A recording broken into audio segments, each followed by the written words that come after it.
All right, today we're going to talk about the calibration of a single point vibrometer system. The three main steps, and I'll let our head of service department, Frank Gleason, explain these steps to you in 5 minutes. So here we go. All right, Frank Gleason, our head of service department. Let's talk about calibration. Let's say I have a nice vibrometer that I'm sending your way for recalibration. Can you briefly explain the process of, from the time it lands in your service department to the time it ships back to me recalibrated? Sure. Okay, so when we receive the system, the first thing we do is when we unpack it, we check for any kind of shipping damage, and we will catalog all of the items that were received with the system. Everything will get a tag. We'll log it into our database, and then we will email a customer, you in this case, and let you know that we received your system, and these are the items that we received with it. That way, when it's ready for the return shipment, we don't forget a cable, keys, power cords. So at that point, the system goes onto a cart, gets wheeled up to our optics department. Yep. And the head will go, we'll set the head up on the optics bench with the controller. We'll power it up. At the initial power up, we will pay attention to any time delays from when the system first powers up to when it emits a laser beam. That's usually an indication that of the health of the laser tube.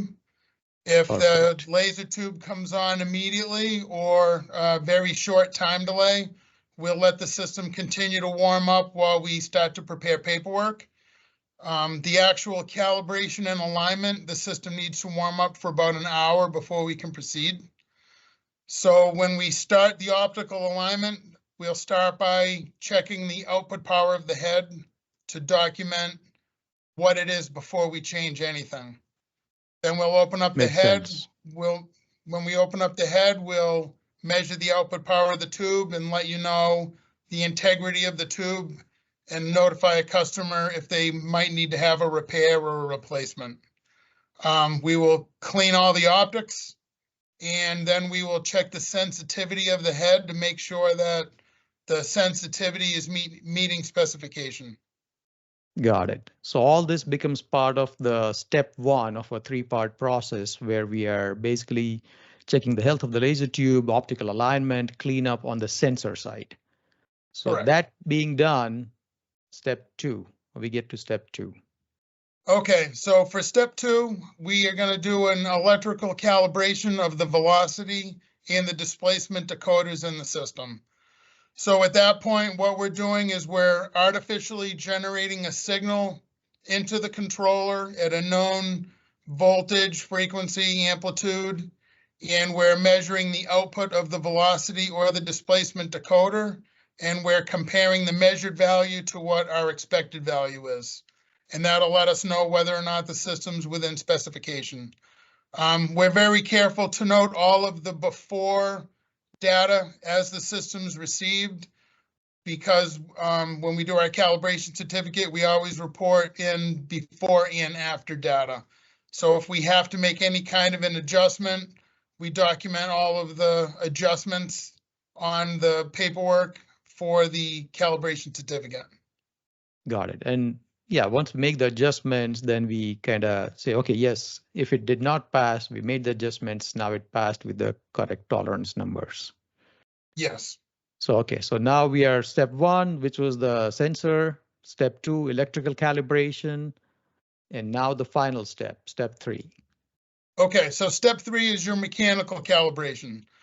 So we'll set the system up on the optical rail and we'll, with a mechanical shaker, and we will measure the velocity and the displacement outputs of the decoders, and we will verify that the system as a whole is working to within specification of the shaker. That lets us know that the system's good to go. Yeah, and it makes sense because step one is all about the sensor, step two is all about the controller, whereas step three, we kind of bring everything together. And now we are testing the system in its entirety as a whole with a traceable mechanical shaker. Yes. You got it right. Yep. Wonderful. So Exactly. you're done. The 3 steps are done. System is ready to be packed. Anything else before it goes back in the box?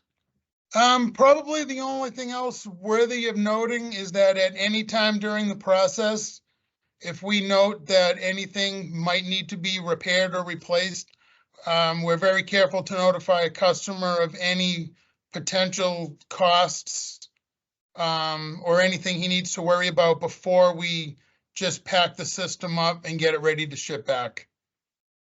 Wonderful. Well, there you have it, folks. Mr. Frank Gleason giving us a nice background on system recalibration. As he always says, the way our service department packs the system as if our customer is opening a Christmas gift. That's one of the first things he said to me when I joined Polytech. We have to be very careful from the start to the finish how we handle your system. Thank you very much, Frank. This was very helpful. You're very welcome. Thank you. All right, now that you understand the 3 steps, here's a 1-slide summary of what's included when you send in your system a single point vibrometer. Step 1, optical alignment and cleanup for the sensor head. Then step 2, we take in the VibroFlex Connect or the controller.